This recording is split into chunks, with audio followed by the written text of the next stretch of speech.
بسم الله الرحمن الرحيم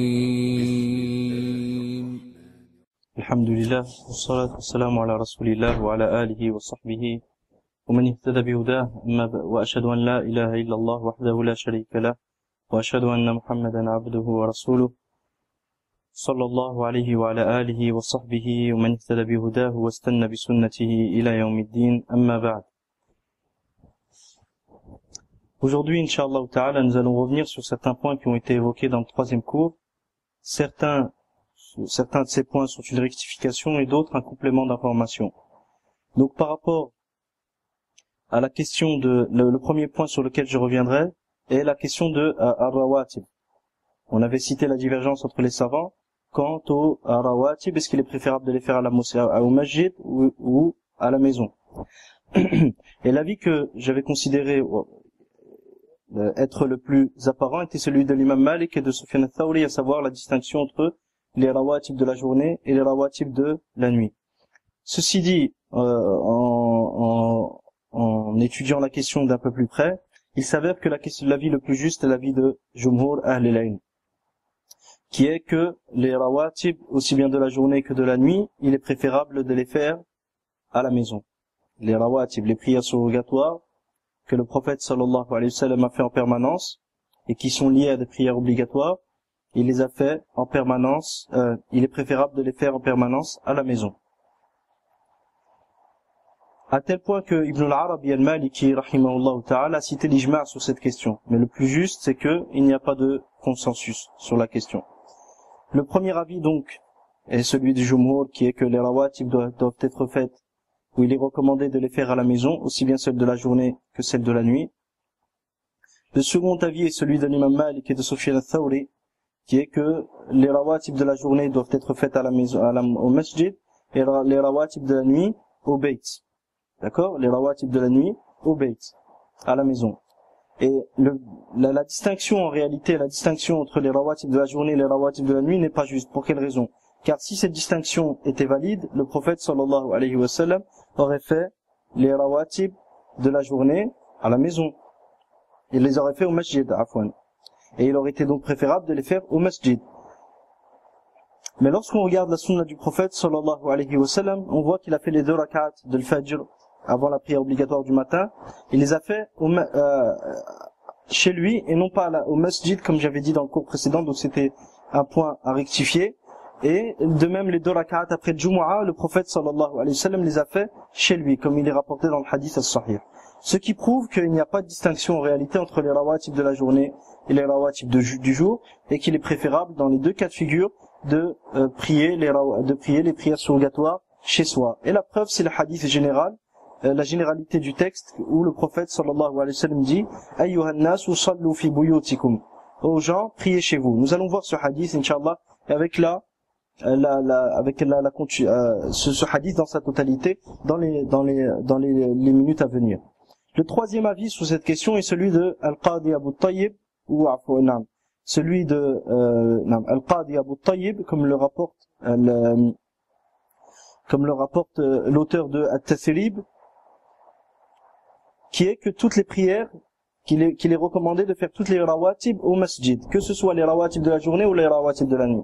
Et comme nous avons vu, l'avis le plus juste est l'avis du jumhur, de la grande majorité des savants, se basant sur la globalité du texte où le prophète sallallahu alayhi wa sallam dit ayyuhan nasu sallu fi buyutikum, aux gens, priez chez vous, aux gens, priez chez vous. Fa inna khayra salati al-mar'i salatuhu fi baytihi, car la meilleure prière de l'homme est celle qu'il accomplit chez lui. La meilleure prière de l'homme est celle qu'il accomplit chez lui. Inch'Allah, on va voir les références de ce hadith dans les minutes à suivre. Et par rapport à la question de savoir est-ce qu'il est préférable de faire les rawatib chez soi, ou de venir tôt au masjid et de les faire au masjid afin d'avoir le premier rang, le Cheikh Walid Saidan hafidhahullah dit ce qui suit dans son ouvrage Ithaf al-Nubaha bi Dawabit al-Fuqaha. يقول فإن قلت إن كان إيقاعها في البيت سيفوت علي الصف الأول فأيهما يقدم. Il dit, donc il expose une problématique, qui est si jamais je fais les deux rak'a, les rawatib chez moi. Si le fait de faire les rawatib chez moi va m'empêcher d'obtenir la valeur qu'il y a dans le premier rang et d'être au premier rang au masjid. Quelle est la sunna que je dois faire prévaloir? Faire les rawatib chez moi ou venir tôt au masjid pour avoir le premier rang, quitte à faire les rawatib al-qabliya, les raka'at avant la prière obligatoire au masjid. هنا أقول هذا سؤال جيد فأقول أما الإمام فلا يحتاج إلى جوابه لأن مكانه معروف. Il dit cette question est une question qui est très intéressante. Il dit quant à l'imam, il n'y a pas besoin de répondre à son sujet. Pourquoi? Parce que la place de l'imam est connue. D'accord? لأن مكانه معروف. وكذلك, une parenthèse ici, l'imam dans les pays arabes ne peut être comparé des fois à l'imam en Occident, sauf si il a un appartement juste à côté du masjid. À ce moment-là, il fait les deux rak'at dans cet appartement qui lui est réservé et il vient aussitôt au masjid. Mais si jamais il habite très très loin du masjid, ou il habite à une distance qui ne lui permet pas de faire les deux rak'at et d'arriver à temps pour faire la prière obligatoire, surtout qu'aujourd'hui en Occident, très souvent entre l'adhan et l'iqama, il y a 5 minutes ou même moins des fois. Donc, dans ce cas de figure, il n'y a nul doute que l'imam se doit de faire les rawatib au masjid. Pourquoi? Parce qu'il ne peut pas faire la ratiba chez lui et puis venir après rattraper, guider les gens pour la salat. Je continue les paroles du cheikh. Il dit أما الإمام فلا يحتاج إلى جوابه لأن مكانه معروف وكذلك النوافل البعدية كركعتين بعد الظهر والمغرب والعشاء هذه لا تحتاج إلى جواب لأنها بعد الصلاة. Il dit de même les deux rak'at après les prières obligatoires, ce qu'on appelle la rawatib al-ba'diyya, celle-ci ne pose pas problème. Pourquoi? Parce que on ne rencontre pas la problématique de rater le premier rang, vu qu'elles sont après la prière. À savoir les deux rak'at après le dhuhr, les deux rak'at après le maghrib et les deux rak'at après al-isha. وكذلك النوافل الأخرى وقيام الليل والوتر. Et de même, les autres prières surrogatoires, il n'y a pas lieu de se poser la question, il n'y a pas lieu de se poser la question après avoir su qu'il est préférable de les faire chez soi. Est-ce que dans tel ou tel cas de figure, ne me serait-il pas préférable de les faire au masjid? Comme par exemple Qiyamul Layl, il nul doute qu'il est préférable de les faire chez soi, Al-Witr et les autres nawafil. D'accord? Sauf bien sûr s'il y a un cas d'exception. Ça c'est autre chose. Comme quelqu'un qui doit faire par exemple salat istikhara avant d'acheter quelque chose, ou avant d'entreprendre une affaire, et qui n'a pas le temps de rentrer chez lui. Là, à ce moment-là, on va pas lui dire, non, il était quand même tout de même préférable de rentrer chez toi et de le faire. Si jamais, car si on agit de la sorte, on risque de lui faire passer sous la main une affaire qui peut lui être bénéfique dans sa dunya. Or, l'islam n'impose pas aux gens une telle contrainte. Donc, dans ce cas de figure, il n'y a pas de mal à ce qu'il les fasse au masjid. Il dit وكذلك النوافل الأخرى وقيام الليل والوتر ونحوها كل ذلك لا يحتاج إلى مثل هذا السؤال كما هو معروف لأن مصلحة إيقاعها في البيوت لا يعارضها مصلحة أخرى. Car dans tous les cas de figure qu'on a cités précédemment, à savoir qiyam al-layl, salat al-witr, les deux rak'at après le dhuhr, après le maghrib et après l'isha, l'intérêt ou l'intérêt à les faire chez soi ne s'oppose pas à un autre intérêt. La maslaha, le bénéfice de les faire à faire ces raka'at chez soi ne s'oppose pas à une autre chose qui puisse nous être bénéfique. لكن بقي عندنا النافلة القبلية وهي 4 قبل الظهر.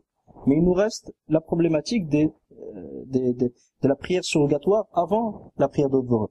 Et le cheikh dit ici وهي 4, elles sont au nombre de 4. Et sur ça aussi je tenais à revenir, vu que dans le cours précédent j'avais expliqué que c'était 2 rak'at simplement, se basant sur le hadith de Ibn Omar radiyallahu anhuma, qu'il disait, il n'a pas dit kana, je me suis trompé aussi sur ça, il a dit, j'avais dit qu'Ibn Omar avait dit, kana Rasulullah sallallahu alayhi wa sallam yusalli rak'atayn qabla adh-dhuhr, il a fait le hadith. Que Ibn Omar aurait employé la particule kana qui indique la continuité. Donc, sans revenir sur la question, est-ce que kana indique réellement la continuité ou pas, ça c'est une chose. Et la deuxième des choses, Ibn Omar n'a pas dit kana, il a dit hafiztu min Rasulillahi sallallahu alayhi wa sallam rak'atayn qabla adh-dhuhri wa rak'atayn ba'da adh-dhuhri wa rak'atayn ba'da al-maghribi wa rak'atayn ba'da al-isha wa rak'atayn qabla al-fajr. Il a dit, j'ai retenu du messager d'Allah, sallallahu alayhi wa sallam, 2 rak'at avant le dhuhr, 2 rak'at après le dhuhr, 2 rak'at après le maghrib, 2 rak'at après l'isha et 2 rak'at avant le fajr. Ici, ce hadith est rapporté par le Bukhari. Mais Aïcha radiyallahu anha, dans un hadith sahih que nous allons voir par après, dit que le prophète sallallahu alayhi wa sallam kana yusalli arba'an qabla adh-dhuhr. Il priait 4 rak'at avant le dhuhr. Donc, comment expliquer, comment joindre entre ces deux textes? Certains savants ont dit qu'il faisait 2 rak'at chez lui et 2 rak'at au masjid.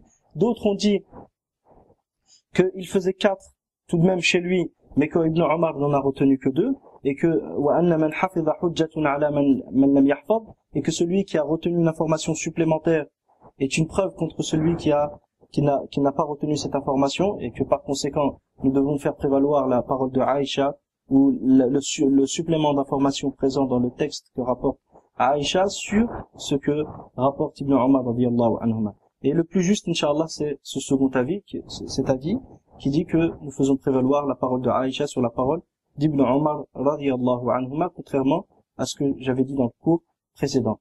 Donc je reviens aux paroles de Cheikh Walid, hafidahullah. Il dit نعم لكن بقي عندنا النافلة القبلية وهي 4 قبل الظهر وركعتان قبل صلاة الفجر. Il dit mais il nous reste la problématique de les nawafil avant les prières obligatoires qui sont 4 rak'at avant le dhuhr et 2 rak'at avant la prière du fajr. فهل الأولى فعلها في البيت مع تفويت الصف الأول أم الأولى فعلها في المسجد مع إدراك الصف الأول. Il dit par rapport à ces nawafil qabliya, est-ce qu'il est préférable ou recommandé de les faire chez soi, quitte à ne pas se retrouver dans le premier rang et ne pas obtenir la valeur et la récompense qu'il y a dans le premier rang, ou est-il préférable de les faire au masjid afin d'obtenir le premier rang? والجواب أنه إذا غلب على ظنه أنه إذا فعلها في البيت أن الصف الأول سيفوت عليه فهنا أقول قد تعارض عندنا مصلحتان مصلحة فعل النافلة في البيت ومصلحة الصف الأول وقد تقرر أنه إذا تعارضت المصالح فإننا نقدم العليا منها بتفويت الصغرى وتقرر أيضا أننا نقدم المصلحة التي تفوت إلى غير بدل على المصلحة التي تفوت لبدل. Il dit, la réponse à cette question, c'est que si jamais le fidèle suppose majoritairement que si il prie les 2 rak'at, les 4 rak'at avant le dhuhr et les 2 rak'at avant le fajr chez lui, il ne pourra pas rattraper le premier rang au masjid. À ce moment-là, il lui est recommandé de les faire au masjid. Pour quelle raison? Car il est établi dans les règles de usul que si deux choses bénéfiques viennent à s'opposer, de sorte à ce qu'on ne puisse pas les faire les deux à la fois, à ce moment-là, on fait prévaloir la plus importante de ces masalih-là. D'accord? La plus importante de ces masalih. Et nul doute que la maslaha présente et l'intérêt, le bénéfice présent dans le fait de faire les 2 rak'at, d'être au premier rang est plus important que de faire les rawatib chez soi au lieu de les faire à la mosquée. La deuxième règle aussi, c'est qu'il est établi dans les règles de usul que si jamais nous avons 2 maslahas qui s'opposent de sorte à ce qu'on ne puisse mettre en pratique les 2 à la fois et mettre en pratique les actions qui présentent ces 2 masalih à la fois, que doit-on faire? On doit observer chacune de ces masalih, chacune de ces maslahas. S'il y en a une qui a un substitut qui peut prendre sa place, et l'autre, elle n'a pas de substitut qui peut prendre sa place, on fait prévaloir celle qui n'a pas de substitut qui prend sa place sur celle qui a un substitut. Donc, on fait celle qui n'a pas de substitut qui prend sa place en délaissant celle qui a un substitut. Pourquoi? Parce que celle qui a ce substitut-là, al-badal, on va pouvoir mettre en pratique le substitut afin d'obtenir une récompense qui sera certes moins grande, mais qui sera tout de même là. Mais si dans le cas contraire, nous venions à délaisser celle qui n'a pas de substitut afin de réaliser celle qui en a un, que va-t-il se passer? C'est que celle qui n'a pas de substitut, on ne pourra pas obtenir le bienfait qu'il y a dedans par après. Maintenant que cette règle-là est établie d'un point de vue purement théorique, je vais m'expliquer, Inch'Allah, par rapport à la question de rawatib fil bayt ou rawatib fil masjid.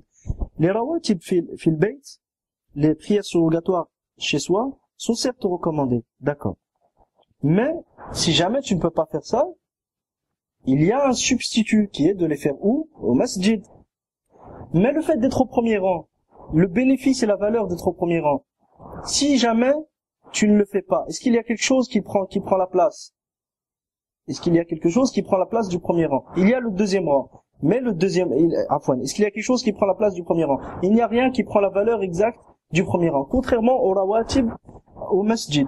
Si jamais tu ne les fais pas, les rawatib à la maison, si jamais tu ne les fais pas à la maison, tu peux les faire au masjid, ou tu peux les faire même ailleurs. Contrairement à la valeur présente dans le premier rang, il n'y a rien qui te permettra d'obtenir cette récompense-là qui est présente dans le premier rang. Si bien sûr, tu avais la capacité de venir à ce premier rang-là. إذا علمت هذا فأقول إن مراعاة إدراك فضيلة الصف الأول أولى من مراعاة إيقاع النافلة في المسجد وذلك لأمور منها فعل الصحابة في عهده صلى الله عليه وسلم. Il dit, à partir du moment où tu as su ces règles-là, sache donc que prendre soin de préserver la valeur présente dans le premier rang est plus important que prendre le soin de préserver la valeur d'accomplir les prières surrogatoires chez soi. Et la preuve est l'action même des sahaba radiyallahu anhum, donc le hadith qu'on avait cité précédemment, le cheikh va le citer ici, في عهده صلى الله عليه وسلم كما في المغرب وغيرها إذا أذن المؤذن ابتدر الناس السواري يصلون ركعتين حتى يظن الداخل أن الصلاة قد أقيمت كانوا يأخذون مصافهم قبل أن يخرج عليهم النبي صلى الله عليه وسلم. Il dit, donc la preuve, c'est ce que faisaient les sahaba radiyallahu anhum à l'époque du prophète sallallahu alayhi wa sallam. Ceci pour la prière de Maghrib et pour autre que le Maghrib. Donc le cheikh ici considère que le hadith qu'on avait cité précédemment, rapporté par An-Nasa'i, ne concerne pas que Salat al-Maghrib. Dans ce texte, l'imam An-Nasa'i rahimahullah dit, lorsque le mu'adhin appelait à la salat, des gens parmi les compagnons du prophète sallallahu alayhi wa sallam se levaient et se pressaient vers les poteaux afin de prier, restant dans cet état jusqu'à l'arrivée du prophète sallallahu alayhi wa sallam. Et il priait al-Maghrib. Il priait avant le Maghrib. Donc, lorsqu'il dit il priait avant le Maghrib, ceci prouve que la prière qui était citée précédemment, à savoir les nawafil, que dès qu'ils entendaient l'adhan, ils s'empressaient à aller les faire, que ces nawafil-là ne sont pas que les raka'at après le Maghrib. C'est que les raka'at après le Maghrib ne sont pas que les raka'at avant le Maghrib. Et que les deux raka'at qu'ils faisaient avant le Maghrib étaient du nombre des prières qu'ils faisaient lorsqu'ils entendaient l'adhan. Mais ce n'étaient pas les seuls. Et ce qui indique que ce n'étaient pas les seuls, premièrement, la généralité présente dans le texte, lorsque le sahabi dit, lorsque le mu'adhin appelait à la salat, des gens parmi les compagnons du prophète sallallahu alayhi wa sallam se levaient, se pressaient vers les poteaux afin de prier. Donc ici, la salat, c'est un terme général, il englobe tous ses composants jusqu'à preuve du contraire, donc ça englobe toutes les prières jusqu'à preuve du contraire. De même, lorsqu'il dit « et il priait avant le Maghrib », ce qui prouve que la prière précédemment citée, la prière précédemment citée englobait le Maghrib et englobait autre que le Maghrib. Donc tout ça pour justement revenir sur l'argumentation du chef, lorsqu'il dit « hafidahullah » que les sahaba agissaient de la sorte dans la prière de Maghrib et autre que le Maghrib. Comment a-t-il déterminé ça? Wallahu ta'ala a'la wa a'lam, je pense que c'est sur base de la globalité présente dans le texte. Yani huwa dhikrul khas ba'd al-'am. C'est ce qu'on appelle évoquer une chose spécifique après avoir évoqué une chose générale. D'accord? Évoquer une chose spécifique après avoir évoqué une chose générale. C'est comme si l'un d'entre nous dit dakhaltu al-bayta fara'aytu usrati wa ra'aytu walidati. Je suis entré chez moi, j'ai vu ma famille, j'ai vu ma mère.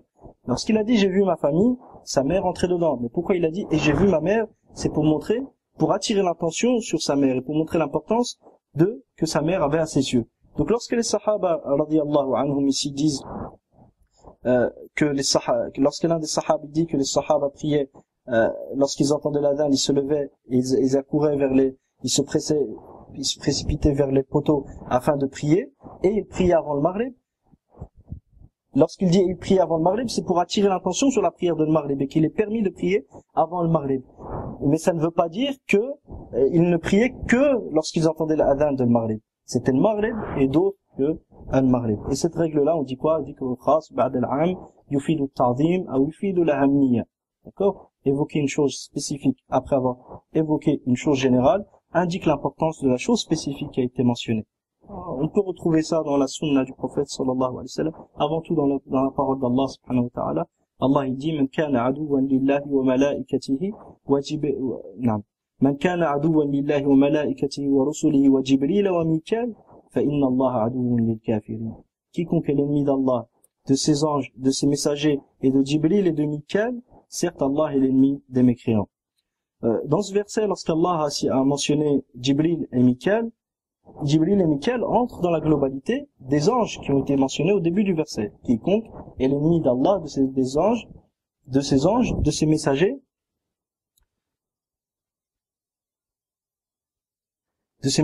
et de Jibril et de Mikael.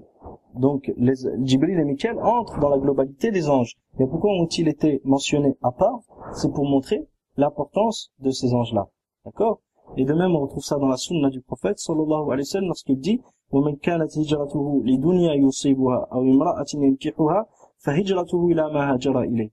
Et quiconque sa hijra est pour un intérêt de ce bas monde, ou pour épouser une femme, sa hijra, il n'obtiendra comme récompense que ce pourquoi il a immigré. Ici, chercher à épouser une femme entre dans l'un des intérêts de dunya. Mais pourquoi a-t-il été évoqué spécifiquement après que un terme général a été employé, à savoir dunya? C'est pour montrer la grande fitna que peut produire le fait de chercher à obtenir cet intérêt-là parmi les intérêts de dunya, à savoir la femme. Je continue donc les paroles du cheikh. Il dit وَكَانُوا يَأْخُذُونَ مَصَافَهُمْ قَبْلَ يَخْرُجَ عَلَيْهِمُ النَّبِيُّ صلى الله عليه وسلم. Donc les sahaba, ils priaient avant les prières obligatoires, ils priaient au masjid. Puis ils prenaient leur rang avant que le prophète sallallahu alayhi wa sallam ils prenaient leur rang avant que le prophète sallallahu alayhi wa sallam ne sorte. Donc ils étaient déjà prêts dans les premiers rangs avant que le prophète sallallahu alayhi wa sallam ne sorte. ومنها أنه إذا فاتت مصلحة الصف الأول فإنها تفوت إلى غير بدل وأما مصلحة النافلة في البيت فإنها إن فاتت فإنها تفوت إلى بدل وهو فعلها في المسجد وإدراك ما بعدها إلى غير بدل وإدراك ما بعدها إلى غير بدل أولى من إدراك ما يفوت للبدل. Et ça on a déjà évoqué par rapport au fait que les deux rak'at à la maison ont un substitut, contrairement au bénéfice d'être dans le premier rang qui n'a pas de substitut. Donc, à ce moment-là, faire prévaloir ce qui est un substitut, faire prévaloir ce qui n'a pas de substitut, prévaut sur le fait de faire prévaloir ce qui a un substitut. Wallahu a'lam. ومنها قوله صلى الله عليه وسلم لو يعلم الناس ما في النداء والصف الأول ثم لم يجدوا إلا يستهموا عليه لاستهاموا. رواه مسلم. ومثل هذا الفضل لا يعارض بشيء والله أعلم.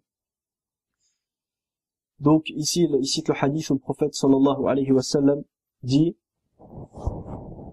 si les gens savaient quelle récompense se trouve dans l'appel à la prière et dans le premier rang, et s'ils ne trouvaient que le tirage au sort pour se départager, ils le feraient. Ce hadith a été rapporté par Al-Bukhari et Muslim.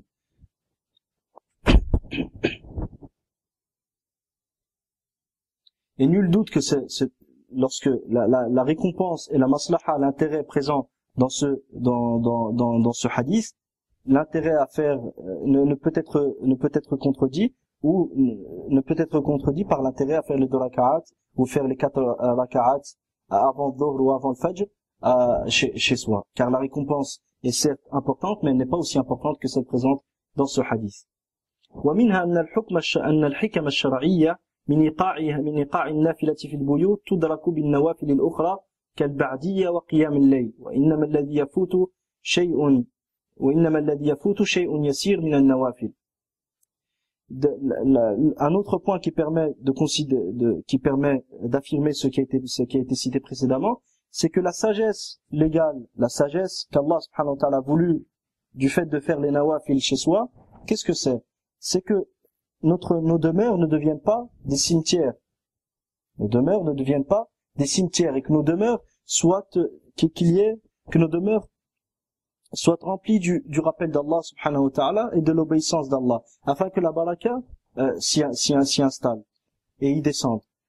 Ces sagesses-là ou cette sagesse-là peut être rattrapée par après. Comment? En faisant d'autres prières surrogatoires chez soi.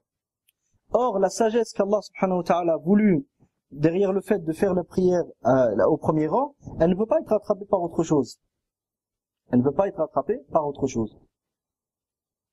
فهو إنما سنة الظهر نعم فهو إنما سنة الظهر القبلية وركعتا الفجر فقط فهي لا تفوت كلها إنما بعضها لكن فضيلة الصف الأول إن فاتت فإنها تفوت كلها ولا يمكن تدارك شيء منها وتقديم العبادة التي تفوت مصلحتها بالكلية أولى من تقديم ما لا تفوت مصلحته بالكلية. نعم. Et l'autre point, c'est que comme on a vu, les deux l'intérêt ou la sagesse derrière le fait de faire les prières surrogatoires à la maison peut être rattrapé par autre chose et peut être comblé. Quant à l'intérêt d'être au premier rang, il ne peut être comblé par rien d'autre.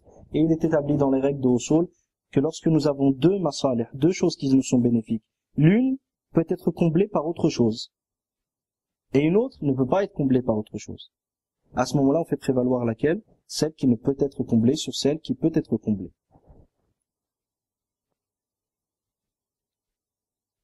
وبهذا يثبت لك أن إدراك الصف الأول أولى من تحصيل النافلة في البيت وبعد ذلك أقول نعم. Il dit à travers tout ce qui a précédé, tu peux voir clairement qu'il est préférable de faire, qu'il est plus important de faire la prière au premier rang que de faire les prières surrogatoires al-qabli avant les prières obligatoires chez soi. وبعد ذلك أقول إننا في هذه الأزمنة قد تكاسل كثير من الناس عن التبكير إلى المسجد وزهدوا في ذلك زهدا عظيما فلو صليت النافلة كلها في البيت فلو صليت النافلة كلها في البيت فأنا ضامن لك إن شاء الله تعالى أن تدرك الصف الأول فإن غالب الناس الآن لا يأتون إلا مع سماع الإقامة وبعضهم بعد فوات الركعة الأولى فإن غلب على ظنك إدراك الصف الأول فعليك بتحصيل المصلحتين ولا تفوت منها شيء والله يوفقنا وإياك لكل خير. Puis le cheikh attire l'attention sur une chose qui est présente et qu'on peut retrouver dans les pays arabes, à savoir que très peu de gens viennent lorsqu'ils entendent l'adhan et que les gens ne viennent que lorsqu'ils entendent al-iqama. Il dit par conséquent, si tu penses que tu es capable de faire les prières surrogatoires avant les prières obligatoires chez toi et ensuite venir à la mosquée pour avoir le premier rang, vaut mieux réunir entre ces deux bienfaits-là, car la plupart des gens aujourd'hui ne se pressent pas à être au premier rang. Donc, même si tu fais les prières surrogatoires chez toi et que tu viens à la mosquée, tu trouveras toujours de la place au premier rang. Car la plupart des gens ne viennent que lorsqu'ils entendent l'iqama et d'autres ne viennent qu'après la première raka'a. Tout ceci, bien sûr, est valable dans les pays arabes ou dans les pays où on entend la adhan. Quant à nous autres aujourd'hui en Occident, en général, il y a 5 minutes au grand maximum, 10 minutes entre l'adhan et l'iqama, et les mosquées les massages ne sont pas tout près, donc il est préférable d'être là avant même l'adhan, afin de faire les prières surrogatoires au masjid et non pas à la maison, car en général, si on les fait à la maison, le temps de prendre les transports, ou le temps de venir, ou le temps de faire le chemin jusqu'au masjid, on risque d'arriver à la 3e et 4e raka'a et non pas même la prière nafila ratiba avant la prière obligatoire, on risque de ne pas avoir l'occasion de la faire au masjid avant la prière. Wallahu ta'ala a'la wa a'lam. Donc par rapport à ce point-là, je tenais à faire cette parenthèse. Wa jazakumullahu khairan. Une autre correction aussi. J'avais dit que le prophète sallallahu alayhi wa sallam a fait la ratiba du fajr, les 2 rak'at avant le fajr, au masjid. Et ceci est une erreur. La preuve est que le hadith rapporté par l'imam Abu Daoud, rahimahullah, selon Ibn Umar, radiyallahu anhuma, il dit أن رسول الله صلى الله عليه وسلم كان يصلي ركعتي الفجر والمغرب والعشاء في بيته. Il dit que le prophète sallallahu alayhi wa sallam, le message d'Allah sallallahu alayhi wa sallam, priait les 2 rak'at avant le fajr, les 2 rak'at après le maghrib et les 2 rak'at après l'isha chez lui. Les 2 rak'at avant le fajr Les 2 rak'at après le Maghrib et les 2 rak'at après l'Isha, il les faisait chez lui. Un autre point de même, au sujet de Salat at-Tarawih, Comme vous avez pu voir dans le cours précédent, j'avais mentionné que l'avis le plus apparent était que il est préférable de faire Salat at-Tarawih au masjid et non pas chez soi. Par rapport à ce point-là, donc je tenais aussi à rectifier. Le cheikh lui-même, hafidhahullah, dans Kitab al-Salat et non pas dans Kitab al-Siyam, a mentionné que l'avis le plus juste est que la prière de Tarawih, il est préférable de la faire chez soi. Mais bien sûr, il y a des conditions que je vais mentionner, Inch'Allah, dans ce qui va suivre. Tout d'abord, la preuve qu'il est préférable de faire la prière de Maghrib et la prière de Tarawih chez soi, et le hadith rapporté par l'imam Abu Daoud selon Zayd ibn Thabit radiyallahu anhu. Il dit, Sallu ayyuhan nasu fi buyutikum. Le prophète sallallahu alayhi wa sallam dit, dans le hadith rapporté il dit, Sallu ayyuhan nasu fi buyutikum, fa inna afdala as-salati salatul mar'i fi baytihi. Ce hadith est rapporté par le Bukhari et Muslim. Et le prophète sallallahu alayhi wa sallam dit, aux gens, priez chez vous, car la meilleure prière est celle accomplie par l'homme chez lui, excepté la prière obligatoire. Sallu ayyuhan nasu fi buyutikum, fa inna afdala as-salati salatul mar'i fi baytihi illa al-maktuba. Aux gens, priez chez vous, car la meilleure prière est celle accomplie par l'homme chez lui, excepté la prière obligatoire. L'imam Malik, sur base de ce hadith, sur base entre autres de ce hadith, l'imam Malik était d'avis que la prière de Tarawih est recommandée chez soi. Ceci dit, il y a le consensus, comme le rapporte l'imam Shawkani. L'imam Shawkani rapporte à l'Ijma' le consensus que cette recommandation ne concerne que celui qui connaît le Coran et pouvant ainsi prier chez lui. Que celui qui connaît le Coran pouvant ainsi prier chez lui. Cet avis est aussi celui de l'imam al-Khattabi, rahimahullah, de l'imam al-Khattabi. Cet avis est aussi celui de l'imam al-Khattabi que l'imam Shawkani a rapporté. Ce passage-là est tiré de Sharh Zad al-Mustaqna' de Cheikh Omar al-Hazmi, hafidhahullah. Ainsi, on retrouve dans Al-Mudawwana de l'imam Malik, Al-Mudawwana, qui reprend le fiqh de l'imam Malik, rahimahullah. Malik a dit, s'il a la force de prier chez lui, cela m'est préférable. Si le fidèle a la force de prier chez lui, cela m'est préférable. Et ce n'est pas tout le monde qui en a la force. Fin de citation. Donc on voit, il est donc important de prendre en compte la situation générale avant de se prononcer. Aujourd'hui, dire qu'il est préférable, dans tous les cas de figure, de faire la prière de Tarawih chez soi, ce n'est pas tout le monde qui a la force de faire la prière de la nuit chez soi. Par conséquent, les gens risquent d'abandonner la prière de Tarawih au masjid pour finalement dormir chez eux et ne pas faire la prière de la nuit. En ce qui concerne les femmes, il est préférable pour elles de faire la prière de Tarawih chez elles. Et la preuve est le hadith rapporté par l'imam Abu Daoud, rahimahullah, La tamna'u ima Allah masajid Allah wa buyutuhunna khayrun lahunna. N'empêchez pas aux servantes d'Allah d'aller au masajid d'Allah, et la prière chez elles est meilleure. La prière chez elles est meilleure pour elles. Et leurs demeures sont meilleures pour elles.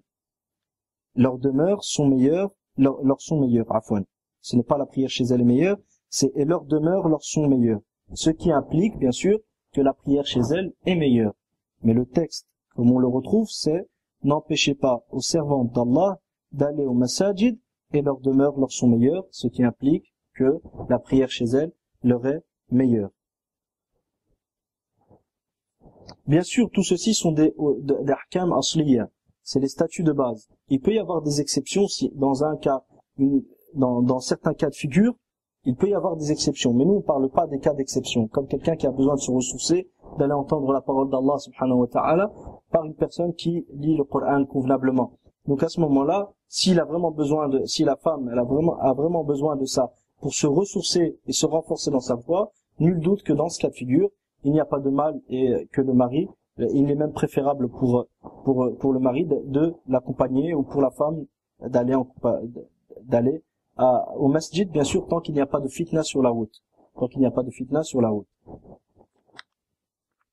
Parce que, une parenthèse ici, vu que Salat al-Tarawih en ce moment est assez tardive, pour qu'une femme elle sorte le soir à cette heure-là seule et qu'elle se rende au masjid pour prier et revienne seule, nul doute que ceci ne fait pas partie de la religion d'Allah subhanahu wa ta'ala. Et à ces heures tardives, ce qui lui est demandé, c'est de rester chez elle afin de se préserver et de ne pas se retrouver face face à des dangers ou à des difficultés, surtout avec le climat anti-islam qui est en train de monter et la situation actuelle des musulmans.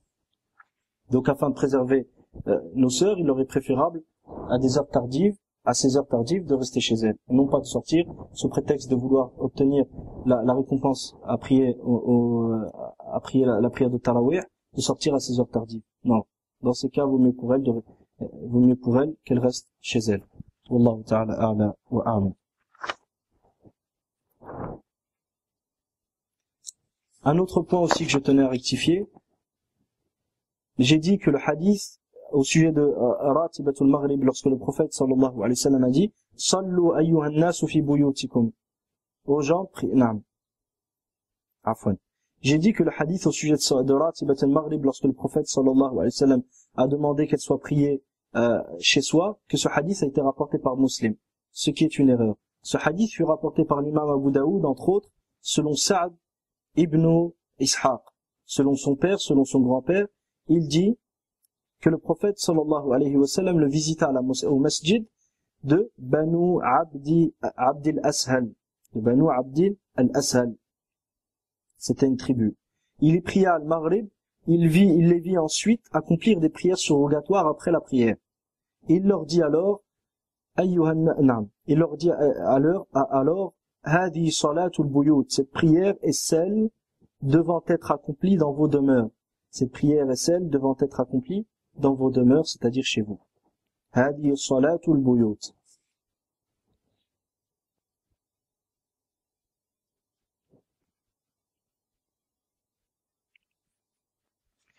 Et par rapport à la prière de Tarawih, je reviens dessus, par rapport à la prière de Tarawih, il y a des conditions donc pour que la prière de Tarawih soit recommandée chez soi. Premièrement, que la personne connaisse une certaine partie du Coran pour pouvoir lire le Coran durant Salat al-Tarawih. Deuxièmement, qu'il ait la force de prier seul. Troisièmement, que son absence n'affecte pas al-Jama'a. Al-Jama'a, c'est-à-dire que, imaginez qu'il habite près d'un masjid, et que s'il est absent, les gens vont, ils vont faire preuve de paresse et ils ne vont pas venir non plus. Ou que c'est lui l'imam. À ce moment-là, nul doute qu'il est préférable pour lui d'aller au masjid et pour faire la prière de Tarawih en groupe. Et la preuve, qu'est-ce que c'est? La preuve, c'est justement les preuves que nous avions mentionnées, à savoir que le prophète sallallahu alayhi wa sallam a prié en groupe avec les sahaba radiyallahu anhum et qu'il s'est refusé à le faire que de peur qu'elle ne leur soit prescrit. Donc, ceci est valable pour celui dont l'absence va affecter le jama'a. Et nul doute que l'absence du prophète sallallahu alayhi wa sallam peut affecter, que l'absence du prophète sallallahu alayhi wa sallam affecte le jama'a. Mais si c'est quelqu'un d'autre, comme nous allons le voir dans ce qui est rapporté concernant certains sahaba radiyallahu anhum, c'est un autre cas de figure. Donc la première condition, c'est qu'ils connaissent une certaine partie du Coran pour pouvoir lire pendant la prière nocturne. Deuxièmement, qu'il ait la force de prier seul et qu'il ne soit pas paresseux.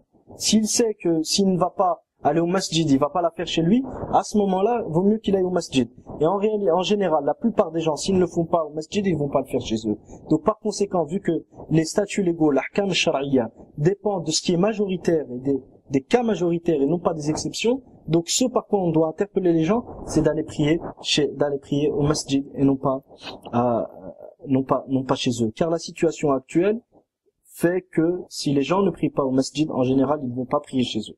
Et cette généralité est prise en compte lors des conseils généraux et des statuts généraux à travers lesquels on interpelle les gens.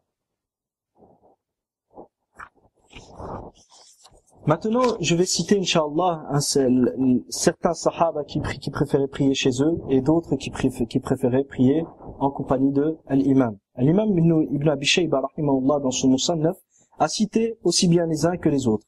Donc, parmi ceux qui préféraient prier chez eux durant le Ramadan, il y a eu Ibn Omar, radiyallahu anhuma, qui ne priait pas avec les gens pendant le mois de Ramadan, ainsi que son fils Salim. Nous avons aussi Mujahid, rahimahullah, qu'un homme questionna, Mujahid, rahimahullah ta'ala, rapporte qu'un homme questionna Ibn Omar au sujet de la prière nocturne derrière l'imam, pendant le Ramadan. Ibn Omar lui a répondu, garderais-tu le silence pareil à un âne? C'est-à-dire, garderais-tu le silence alors que tu es capable de lire le Coran? Tu es capable de lire le Coran et tu gardes le silence tout de même? D'accord. Donc, l'avis d'Ibn Omar, radiyallahu anhuma, était de prier chez soi et non pas au masjid, pendant la prière de At-Tarawih. Ceci dit, cet avis d'Ibn Omar n'était pas partagé par d'autres compagnons, comme nous allons le voir. Ibrahim al-Nakha'i, rahimahullah, quant à lui, disait, si je ne connaissais qu'une sourate ou deux que je répéterais, cela me serait préférable que de prier derrière l'imam durant le mois de Ramadan. Al-A'mash, rahimahullah, dit Ibrahim, c'est-à-dire Ibrahim al-Nakha'i, rahimahullah, guidez les gens pour les prières obligatoires, mais ne les guidez pas durant les prières nocturnes, ne les guidez pas durant Salat ou Ramadan. La Salat al-Tarawih est aussi appelée Salat ou Ramadan. Mais ne les guidez pas durant la prière nocturne de Ramadan. Et pareil pour Al-Qima et Al-Aswad, qui étaient deux grands tabi'in connus.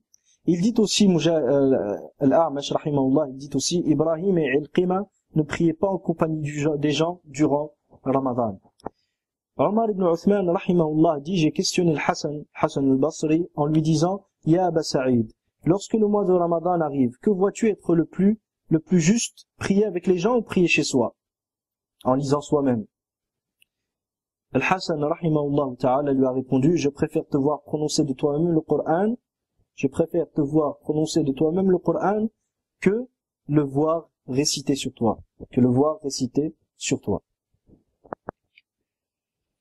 Ça, c'est les textes rapportés par Ibn Abi Shayba, rahimahullah, dans son Musannaf. Nous avons aussi l'imam Tahawi, qui a rapporté des textes à ce sujet.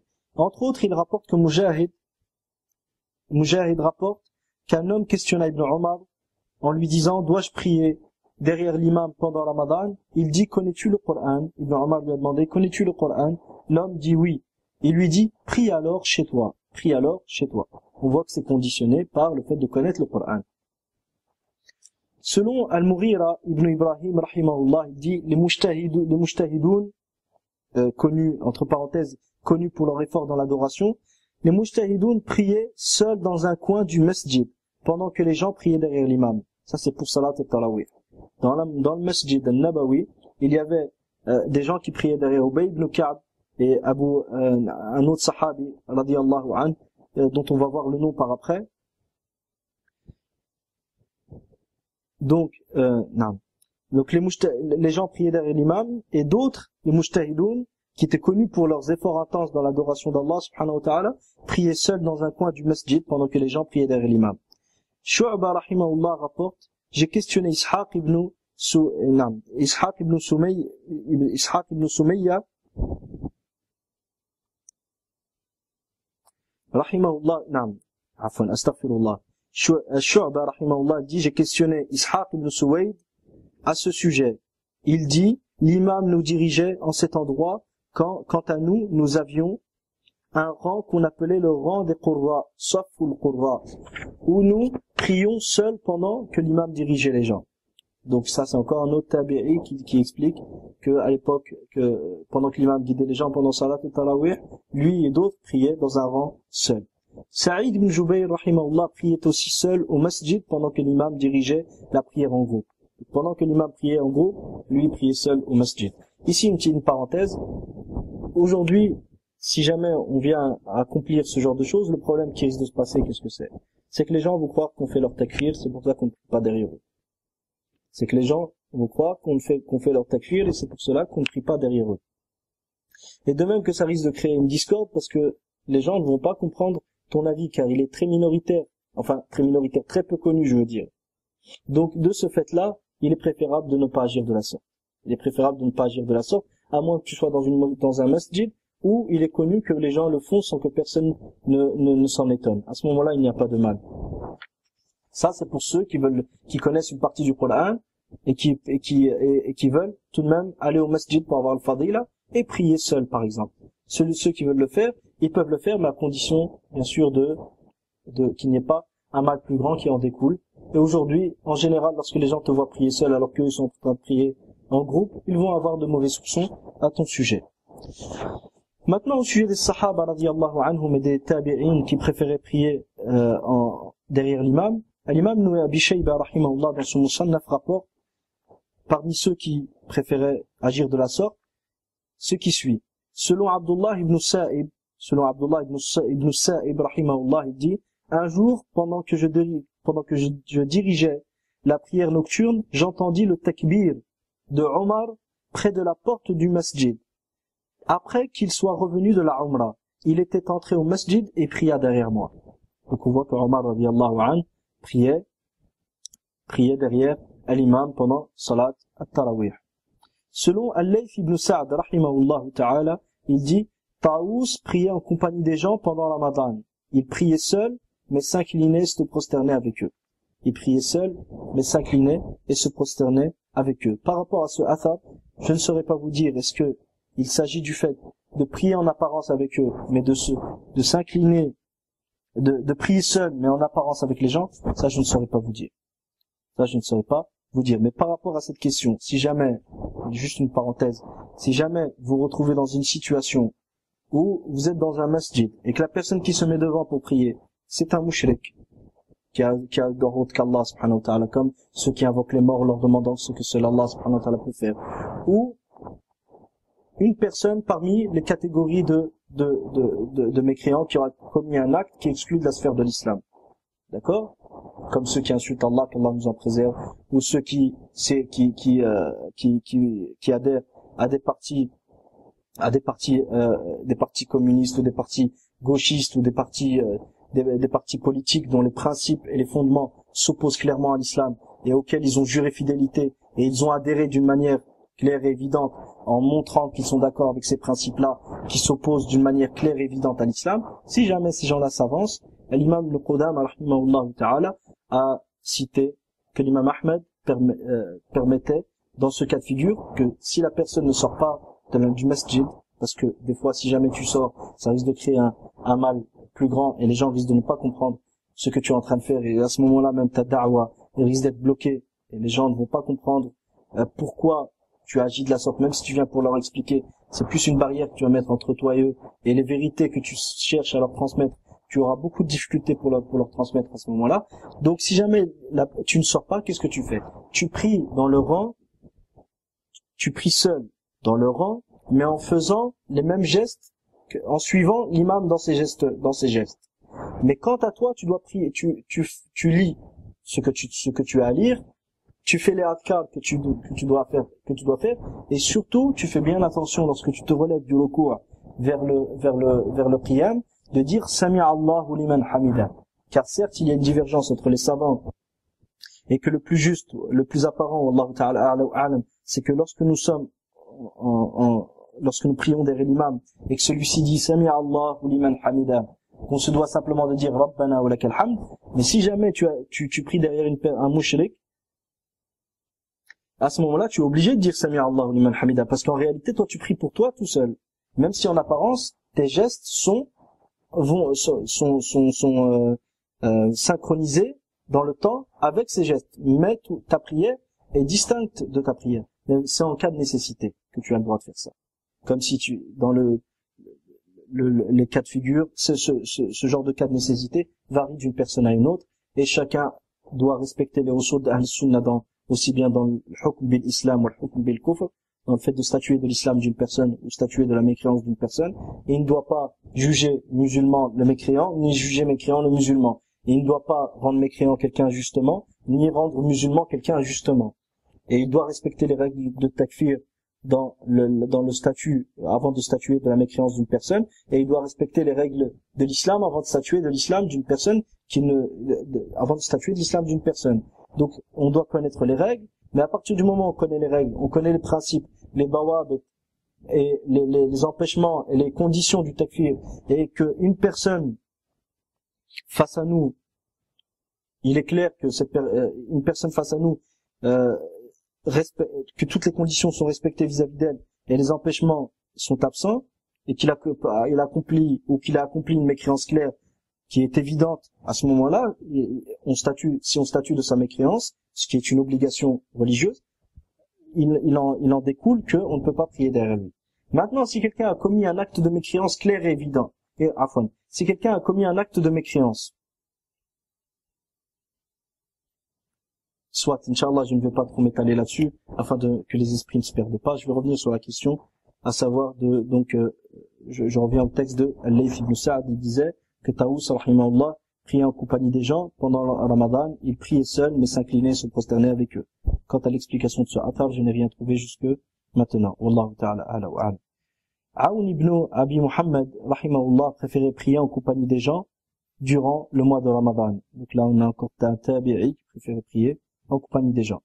Et Ibn Qudama, rahimahullah, rapporte selon Ahmed, il dit, l'imam Ahmed dit que Omar ibn al-Khattab, Ali ibn Abi Talib, Jabir ibn Abdullah et Abdullah, quand il dit Abdullah, je pense ici que c'est Abdullah ibn Mas'ud.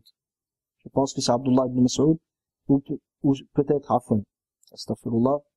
Ici, il est dit Abdullah. Je ne sais pas si c'est Abdullah ibn Mas'ud, ou Abdullah ibn Abbas, ou ce n'est pas Abdullah ibn Omar, parce qu'on a déjà vu qu'Abdullah ibn Omar préférait prier chez lui. Et Abdullah ibn Amr ibn al-As. Donc, lorsqu'il dit Abdullah, je ne sais pas si c'est Abdullah ibn Amr ibn al-As, Abdullah ibn Mas'ud, ou Abdullah ibn al-Abbas. Mais en général, il y a une règle à retenir. Lorsque les gens de Mecca disent Abdullah, c'est Abdullah ibn al-Abbas. Ibn Abbas, radiyallahu anhuma. Lorsque les gens de Koufa disent Abdullah, c'est Abdullah ibn Mas'ud. Ça, c'est des règles à retenir à ce sujet. Cheikh Omar ibn Abdullah al-Soudani, hafidhahullah, les a cités un certain nombre d'indices qui permettent de déterminer qui est le Abdullah en question dans son sharh de Al-Bayqouniya. Ça, c'est un autre sujet encore. Mais quoi qu'il en soit, Ibn Qudama rapporte selon l'imam Ahmed que Omar ibn Khattab, Ali ibn Abi Talib, Jabir ibn Abdullah et un autre, Ahad al-Abadila, un autre Abdullah, soit Abdullah ibn Mas'ud, soit Abdullah ibn Abbas, soit Abdullah ibn Amr ibn al-As, radiyallahu anhum, préféraient prier au masjid derrière les gens, derrière l'imam. Et Ahmed rahimahullah disait aussi, selon Yusuf ibn Moussa rapporte selon Ahmed ibn Hanbal, la prière en groupe pendant le tarawih est préférable.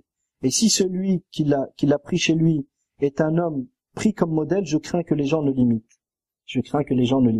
Et ça, c'est un point très très important.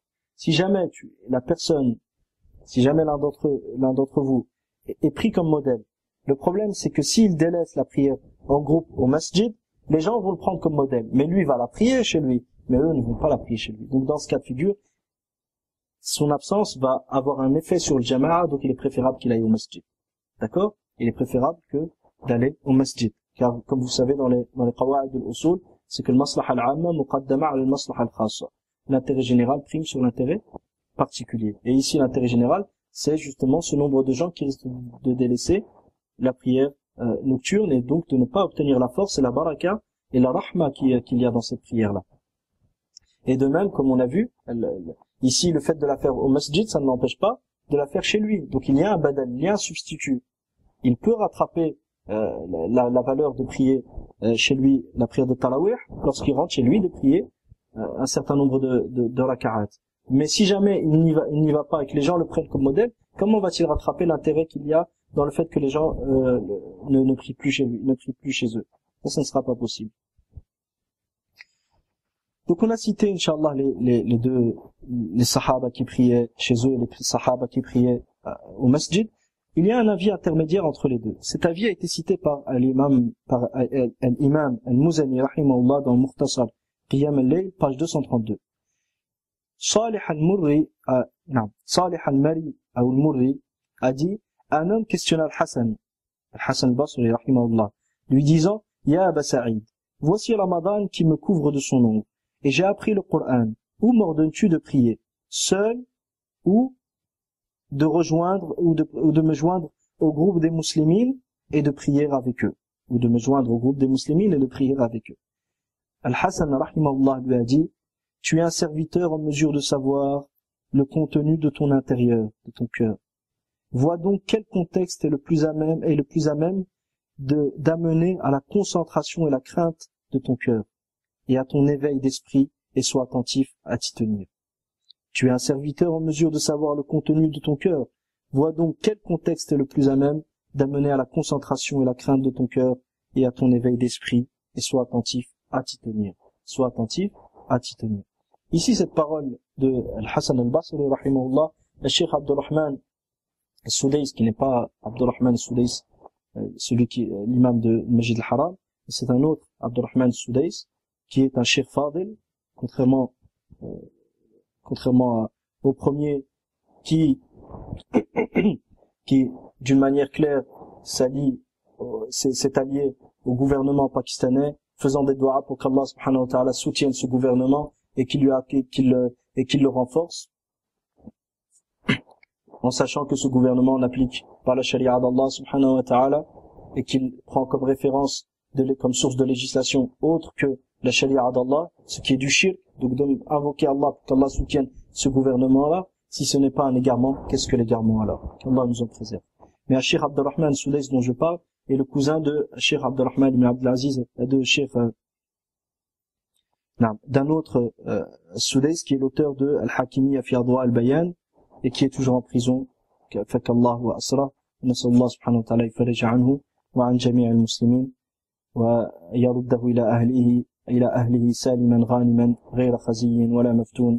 Nasallallahu subhanahu wa ta'ala, nous implorons Allah qu'il le libère et qu'il lui permette de retrouver sa famille sans avoir changé de position et en restant ferme sur la vérité auquel il a adhéré et auquel il a appelé. Et nous implorons Allah subhanahu wa ta'ala pendant ce mois de Ramadan de soutenir l'ensemble de nos frères et de nos sœurs dans les prisons des Tawarit et qu'Allah déverse sur leur cœur de sa rahma et leur fasse voir des signes qui vont raffermir leur cœur et leur rajouter certitude sur certitude et qu'Allah subhanahu wa ta'ala les libère. Et ne les oublions pas dans nos du'as. Et Inch'Allah, le cours prochain va être au sujet de du'a al-Qunut et les détails sur cette question. Et surtout, qu'on apprenne que du'a al-Qunut, ce n'est pas simplement pendant le mois de Ramadan, et à la suite de ça, tout au long de l'année, nos prières sont absentes complètement de cette du'a, dont le but est justement d'obtenir la rahma d'Allah à travers laquelle le soutien sera apporté à nos frères musulmans qui sont en difficulté et qui sont opprimés. Pour revenir, Inch'Allah, à la parole de Hassan al-Basri, Hassan al-Basri, rahimahullah, Cheikh Abdurrahman Soudais disait que cette parole est une manière de joindre entre les textes, qui est très correcte et surtout dans un contexte lorsque tu te retrouves dans une situation où l'imam ne lit pas très bien et que en réalité quand tu vas pour prier tu n'arrives même pas à te concentrer. D'accord? Donc, Inch'Allah, je pense qu'à travers cette explication, certaines choses, j'aurais mis la lumière sur, j'espère, Inch'Allah, qu'à travers cette explication, j'aurais mis la lumière sur certaines zones d'ombre qui étaient présentes dans le cours précédent. Wa jazakumullahu khairan wa sallallahu sallam wa baraka ala nabiyyina Muhammad wa ala alihi wa sahbihi ajma'in, fama kana min sawabin fa min Allah wahdahu wa in akhta'tu fa min nafsi wa min ash-shaytan wa astaghfiruh.